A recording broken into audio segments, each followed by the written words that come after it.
તો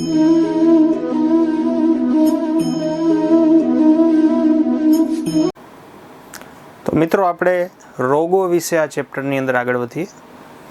આ ચેપ્ટરની અંદર બેક્ટેરિયા, વાયરસ, પ્રજીવ, કૃમિઓ વગેરે દ્વારા થતા રોગો વિશે આપણે ભણવાનું છે. ઉપરાંત જે આપણે કાલે ચર્ચા કરેલી હતી ડિસઓર્ડર, કેન્સર છે, ડાયાબિટીસ છે. જો કે ડાયાબિટીસ, હૃદય રોગ વિશે તો આપણે ભણી ગયા છીએ.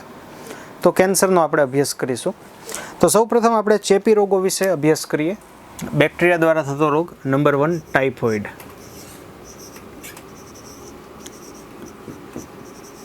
ટાઇફોઇડ સામાન્ય રીતે પાણી અથવા તો હું કહીશ કે દૂષિત પાણી અને ખોરાકથી ફેલાય છે અને ઉનાળા દરમિયાન દૂષિત પાણીની ફરિયાદ સૌથી વધારે હોય. ટાઇફોઇડ જે છે તે સાલ્મોનેલા ટાઇફી નામના બેક્ટેરિયા દ્વારા ફેલાય, જે આપ સૌ જાણો છો, બહુ સાદી વાત છે. હવે દૂષિત પાણી અને દૂષિત ખોરાક દ્વારા ટાઇફોઇડ સામાન્ય રીતે ફેલાય છે અને ટાઇફોઇડના આ જે બેક્ટેરિયા જે છે તે આપણું જે પાચન તંત્ર છે અથવા તો આપણો જે આંતરમાર્ગ છે તેને સામાન્ય રીતે સંક્રમિત કરે છે. હવે આની આપણે પેથોફિઝિયોલોજી જોઈશું, એટલે કે રોગની અંદર થાય છે શું એના વિશે આપણે ચર્ચા કરીએ. હવે આ બેક્ટેરિયા જે છે તે આંતરમાર્ગમાં પ્રવેશે.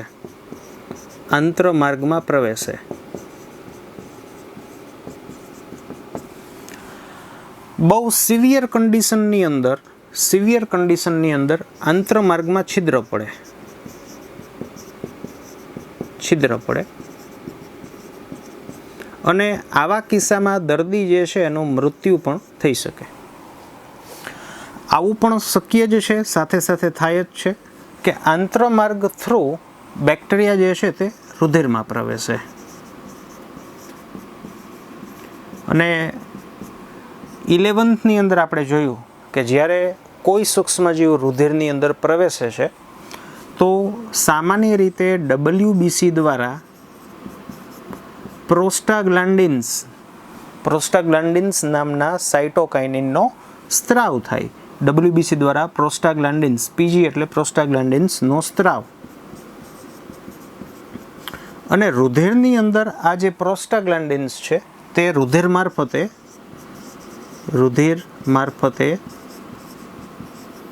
મગજની અંદર હાઇપોથેલેમસમાં પહોંચે. મગજની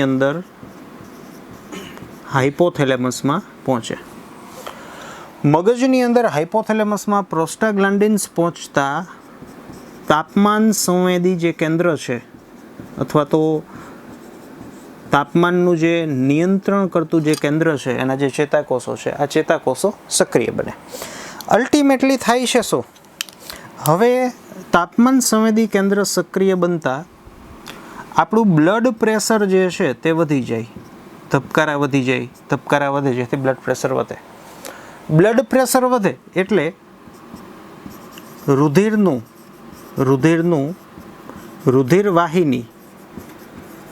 રુધિરવાહિની સાથે ઘર્ષણ વધે અને રુધિરવાહિની સાથે ઘર્ષણ વધે એટલે ઉષ્મા ઉત્પન્ન થાય અને જેથી આપણા શરીરનું તાપમાન વધે. તાપમાનમાં વધારો અને આપણા શરીરના તાપમાનમાં વધારો થવો તેને આપણે તાવ તરીકે ઓળખીએ છીએ. તો આ જે મિકેનિઝમ હું ટાઇફોઇડની અંદર તમને તાવની દર્શાવું છું, આ મિકેનિઝમ કોઈ પણ સૂક્ષ્મજીવ માટે લાગુ પડી શકે કે તાવ આવવાનું આ રીઝન. આગળ આપણે જોઈએ. આપણે જે 11th અંદર ચર્ચા કરી ગયા છીએ non steroidal anti inflammatory drugs, જેમ કે પેરાસિટામોલ છે, ડાયક્લોફિનેક છે, આઇબુપ્રોફેન છે, નેપ્રોક્સેન છે. તો આ બધી જ જે એનસેડ્સ જે છે તે સાયક્લોઓક્સિજનેઝ 1 અને 2 એને અવરોધે, ઇન્હિબિટર કહેવાય. સાયક્લોઓક્સિજનેઝ 1 અને 2 એક ઉત્સેચક છે. આ ઉત્સેચક WBC કે આપણા કોઈ પણ કોષ, સામાન્ય રીતે મનુષ્યના શરીરના લગભગ બધા જ કોષ પ્રોસ્ટાગ્લાન્ડિન્સનું સંશ્લેષણ અને સ્ત્રાવ કરવા માટે સમર્થ છે. તો એનસેડ્સ જે છે તે આ ઉત્સેચકને અવરોધે અને આ ઉત્સેચક અવરોધાય એટલે પ્રોસ્ટાગ્લાન્ડિન્સ જે છે એનું સંશ્લેષણ અવરોધાય, એનું સંશ્લેષણ ન થાય, અને પ્રોસ્ટાગ્લાન્ડિન્સનું સંશ્લેષણ ન થાય એટલે આપણને તાવ ન આવે. તો આ સાદી મિકેનિઝમ. તો ટાઇફોઇડના કિસ્સામાં 39-40 ડિગ્રી સેલ્સિયસ જેટલો તાવ સામાન્ય રીતે જોવા મળે છે. ટાઇફોઇડની અંદર જેને કહેવાય કે મેઇન જે અફેક્ટેડ એરિયા જે છે તે છે આંત્રમાર્ગ, અને આંત્રમાર્ગની અંદર બહુ સિવિયર કન્ડિશનમાં છિદ્ર પડે, એટલે કદાચ તમે સાંભળેલું હોય કે આંત્રમાર્ગમાં જો છિદ્ર પડે તો પાચનની જે શક્તિ છે એ ઘટે. એટલે ટાઇફોઇડનું જે પેશન્ટ છે એને ઘણા લાંબા સમય સુધી જે ભારે ખોરાક, જેને પચવામાં આપણે ભારે ખોરાક કહીશું ધાન્ય, તો ધાન્ય જે છે ખાવાની ના હોય છે, તો એની પાછળનું રીઝન આ છે. અને સિવિયર કિસ્સામાં જેને કહેવાય કે મૃત્યુ પણ થાય. હવે ટાઇફોઇડનો જે તાવ છે તે અન્ય તાવ જેમ કે મેલેરિયાનો તાવ છે કે ડેન્ગ્યુનો તાવ છે, ચિકનગુનિયા છે કે અન્ય વાયરલ ઇન્ફેક્શન છે, એની કમ્પેરિઝનમાં આ જે તાવ છે આ તાવ અલગ છે. ટાઇફોઇડના કિસ્સામાં જે તાવ આવે છે આ તાવ ચડ ઉતર થતો તાવ હોય છે, જે એક ટાઇફોઇડને ઓળખવા માટેની જેને કહેવાય કે એક ગાઈડલાઇન્સ છે કે એક અઠવાડિયે તાવ જેને કહેવાય વધુ, બીજા અઠવાડિયે ઓછો, ત્રીજા અઠવાડિયે જેને કહેવાય વધુ. તો આવી રીતે ક્રમિક રીતે જેને કહેવાય ચડ ઉતર થતો જે તાવ છે તે આપણને ટાઇફોઇડની અંદર જોવા મળે છે. હવે એની પાછળનું રીઝન શું છે આપણે સમજીએ કે શા માટે ટાઇફોઇડના કિસ્સામાં તાવ જે છે એ ચડ ઉતર થાય. હવે 11th ની અંદર જે આપણે થોડુંક ઇમ્યુનિટી વિશે સમજેલા હતા કે કોઈ પણ સૂક્ષ્મજીવ, ધારો કે આ ટાઇફોઇડનો બેક્ટેરિયા છે, તો આ ટાઇફોઇડના બેક્ટેરિયા વિરુદ્ધ જેને કહેવાય કે ટી કોષો ઓળખે, બી કોષો એન્ટીબોડી બનાવે, અને ફાઇનલી જે મેક્રોફેજ છે એ આ બેક્ટેરિયાનું ભક્ષણ કરે. હવે આ છે ટાઇફોઇડના બેક્ટેરિયા. આ બેક્ટેરિયાનું ભક્ષણ ધારો કે આ છે મેક્રોફેજ. મેક્રોફેજ એનું ભક્ષણ કરે છે. મેક્રોફેજ એટલે ભક્ષક કોષો. સપોઝ કે આપણે ભક્ષણ કરેલું બતાવીએ. આ છે એના ખોટા પગ, અને ખોટા પગ દ્વારા આ બેક્ટેરિયા અને કાળક્રમે જેને કહેવાય કે આ જે એના પગ છે, મીન્સ કે કોષરસ પટલ, એમ આગળ વધે. આ આગળ વધેલું તમે જોઈ શકો, અને ફાઇનલી જેને કહેવાય કે આખી કોષરસ પટલ જે છે એ આવી રીતે ઢંકાઈ જાય, એટલે આખો બેક્ટેરિયા જે છે તે મેક્રોફેજની અંદર પ્રવેશે. અને તમે જોઈ શકો કે આ એક શેક કોથળી જેવી રચના થઈ ગઈ, કોથળી જેવી રચનાનું નિર્માણ. આ કોથળી જેવી રચનાની અંદર આ બેક્ટેરિયા ટ્રેપ થઈ ગયો. હવે પછીના સ્ટેપની અંદર શું થાય તો કે પછીના સ્ટેપની અંદર મેક્રોફેજની અંદર રહેલું જે આ લાઇસોઝોમ્સ છે, લાઇસોઝોમ, આ લાઇસોઝોમ અને આ જે કોથળી જેવી રચના છે એ એકબીજા સાથે જોડાઈ જાય. એકબીજા સાથે જોડાય એટલે લાઇસોઝોમની અંદર લાઇસોઝાઇમ ઉત્સેચક હોય. લાઇસોઝાઇમ ઉત્સેચક સામાન્ય રીતે પ્રોટીન છે, કાર્બોદિત છે, લિપિડ છે વગેરેનું પાચન કરવા માટે સમર્થ હોય. એટલે આકૃતિ હવે પછીની આવી બને. આ મેક્રોફેજ, આ કોથળી કે જેની અંદર બેક્ટેરિયા ટ્રેપ થયેલ છે, અહીંથી આ લાઇસોઝોમ એની સાથે કનેક્ટ થાય. આના જે ઉત્સેચકો છે એ બેક્ટેરિયા ઉપર કાર્ય કરે અને બેક્ટેરિયાનું વિઘટન કરે. ફાઇનલી જેને કહેવાય કે તમે જે આ કોથળી જોવો છો એની અંદર વિઘટિત બેક્ટેરિયા જેને કહેવાય એના જે અવશેષ છે તે આપણે જોઈ શકીએ. ધારો કે આ છે વિઘટિત બેક્ટેરિયાના અવશેષ. ફાઇનલી જે હવે આ જે કોથળી છે ને એ ધીમે ધીમે જેને કહેવાય કે આમ કોષરસ પટલની નજીક ખસતી જાય. એટલે હું તમને દર્શાવું કે કેવી રીતે ખસે છે. આ વિઘટિત અવશેષવાળી જે કોથળી છે તે કોષરસ પટલની નજીક ખસે, એટલે આવી રીતે. અને આની અંદર આ વિઘટિત બેક્ટેરિયાના અવશેષો ફાઇનલી જેને આપણે એક્સોસાઇટોસિસ કહીશું, એક્સોસાઇટોસિસ પ્રોસેસ દ્વારા આ કોષરસ પટલ જેને કહેવાય કે અહીંથી નીકળે અને આ જે વિઘટિત બેક્ટેરિયાના દ્રવ્ય જે છે એ બહાર ફેંકાય રુધિરમાં. રુધિરમાંથી વિઘટિત બેક્ટેરિયાના દ્રવ્ય રુધિરમાંથી જેને કહેવાય કે બરોળમાં જાય, બરોળમાંથી યકૃતમાં જાય. યકૃતની અંદર પાછા આ બેક્ટેરિયાના જે ઘટક છે એનું પાછું સૂક્ષ્મ લેવલે, આણ્વીય લેવલે પાછું વિઘટન થાય. એટલે બેક્ટેરિયાની કોષ દિવાલ છે એ પોલિસેકેરાઇડની બનેલી હોય તો એમાંથી પ્રત્યેક જે મોનોમર છે એ દૂર થાય.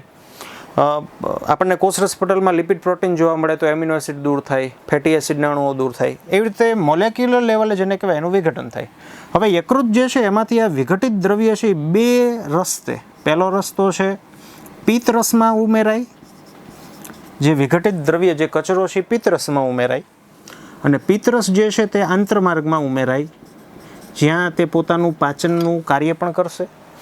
સાથે સાથે પિત્ત રસની અંદર આ વિઘટિત દ્રવ્યો પણ હશે, અને આંતરમાર્ગ એટલે કે મળ દ્વારા વિઘટિત જે બેક્ટેરિયાનો દ્રવ્ય જે છે એનો નિકાલ થાય. બીજો ઓપ્શન છે કે યકૃત દ્વારા પુનઃ જેને કહેવાય કે વિઘટિત દ્રવ્યના કચરા રુધિરમાંથી મૂત્રપિંડ એને ગાળશે અને મૂત્ર દ્વારા જેને કહેવાય દ્રવ્ય જે છે બહાર નીકળે. તો કોઈ પણ સૂક્ષ્મજીવ છે કે કોઈ પણ રુધિરની અંદર રહેલું જે અનનોન રસાયણ છે એનો આ સિક્વન્સ છે જે બધા માટે કોમન લાગુ પડે. તો આ મેં તમને જનરલ વાત કરી કે જનરલી આવું થાય છે, પરંતુ ટાઇફોઇડના કિસ્સામાં એક ટ્વિસ્ટ છે, આવું થતું નથી. અને આવું નથી થતું એટલા માટે જેને કહેવાય કે જે તાપમાન જે છે અથવા તો જે તાવ છે એ ચડ ઉતર થાય છે. હવે જોઈએ કે ક્યાં ટ્વિસ્ટ આવે છે અથવા તો શું ડિફરન્સ છે.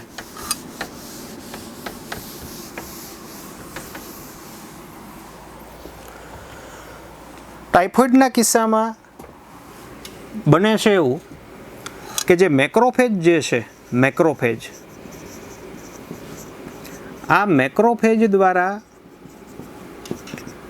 આ જે સાલ્મોનેલા ટાઇફી છે એ બેક્ટેરિયાનું પાચન થતું નથી, એટલે કે એનું વિઘટન થતું નથી. તો આ જગ્યાએ જે પાચન થવું જોઈએ, આ બેનને જોડાઈ જાય ને પછી જે પાચન થવું જોઈએ, વિઘટન થવું જોઈએ તે થતું નથી.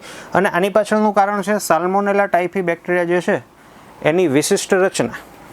હવે એનું પાચન થતું નથી એટલે મેક્રોફેજમાંથી જ્યારે બેક્ટેરિયા પુનઃ રુધિરમાં પ્રવેશે